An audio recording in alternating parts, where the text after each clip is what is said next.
Hello દોસ્તો, તો આજે આપણે બનાવીશું આલુ પરોઠાની રેસીપી. તો આલુ પરોઠા બનાવવા માટે મેં 2 વાટકી જેટલો ઘઉંનો લોટ લીધો છે. તો હવે આપણે તેમાં સ્વાદ અનુસાર આપણે મીઠું નાખીશું અને હવે આપણે તેમાં 1 ડોકલી જેટલું તેલ એડ કરીશું મોણ માટે અને સારી રીતે લોટને આપણે મિક્સ કરી લઈશું, મસળી લઈશું આ રીતે. તો આ રીતે આપણે લોટમાં મોણ દેવાથી આપણા આલુ પરોઠા સરસ સોફ્ટ બને છે એટલા માટે. તો આપણું મોણ સરસ તૈયાર છે. તો હવે આપણે થોડું પાણી ઉમેરતા જઈને લોટને બાંધી લેવાનો છે. એકસાથે વધારે પાણી એડ નથી કરવાનું, કારણ કે આપણે આલુ પરોઠાનો લોટ ના જાડો કઠણ કે ના ઢીલો, આપણે મીડિયમ લોટ બાંધવાના છે એટલા માટે. આ રીતે આપણે થોડું પાણી ઉમેરતા જઈને આ રીતે આપણે લોટને બાંધી લઈશું. તો લોટ આપણો આ રીતે બંધાઈ ગયો છે, તમે જોઈ શકો છો. તેથી ના કઠણ કે ના ઢીલો, આપણો મીડિયમ લોટ બંધાઈ ગયો છે. તો આને આ રીતે આપણે મસળી લઈશું. તો આપણો લોટ સરસ બંધાઈ ગયો છે. તો હવે આપણે તેમાં 1 ડોકલી જેટલો તેલ એડ કરી અને લોટને આપણે સારી રીતે તેલ સાથે મસળી લઈશું. આ રીતે તેલ સાથે લોટને મસળવાથી આપણા પરોઠા સરસ બને છે એટલા માટે. તો આ રીતે આપણે લોટને સારી રીતે હાથોથી મસળી લેવાનો છે. તો તમે જોઈ શકો છો કે આપણો લોટ સરસ બંધાઈ ગયો છે. તો હવે આપણે આલુ પરોઠા બનાવવા માટે મસાલો તૈયાર કરી લઈશું. તો મસાલામાં મેં અહીંયા બાફેલા બટાકા લીધા છે 3 થી 4 મોટા.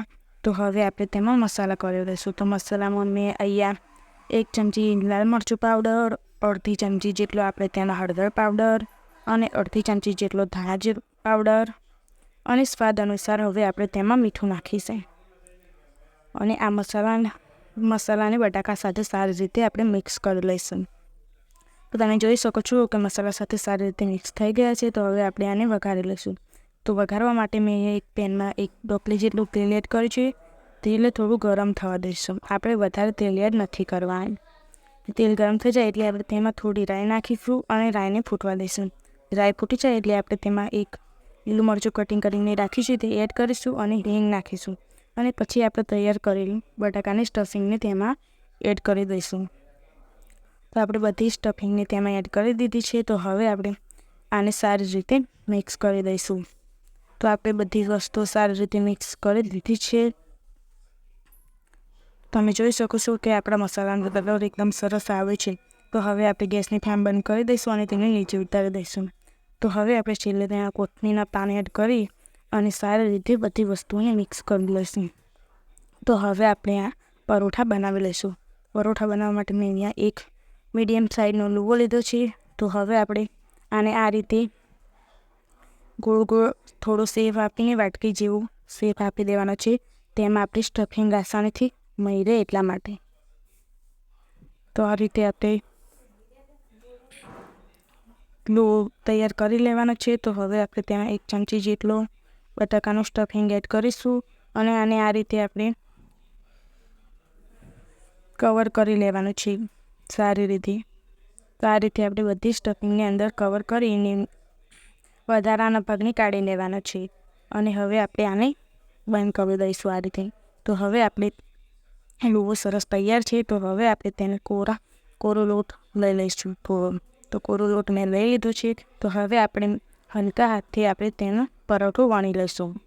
આપણે ભાર દબાઈને પરોઠો નથી વણવાનું, નહીં તો આપણે આલુની સ્ટફિંગ બહાર આવી જશે એટલા માટે. તો આપણે આ રીતે હલકા હાથથી પરોઠાને વણી લઈશું. તો આપણો પરોઠો સારી રીતે વણાઈ ગયો છે. તો હવે આપણે આને શેકી લઈશું. તો પરોઠો શેકવા માટે તવી ગરમ થવા રાખી દીધી. તો હવે આપણે તેમાં પરોઠાને નાખી દઈશું શેકવા માટે અને હવે આપણે તેમાં 1 ચમચી જેટલું તેલ એડ કરીશું. તો આ રીતે આપણું થોડી વાર માટે શેકાવા દેવાનો છે પરોઠાને. પછી આ રીતે આપણે તેને તવીથાની મદદથી પલટાવી લેવાનો છે.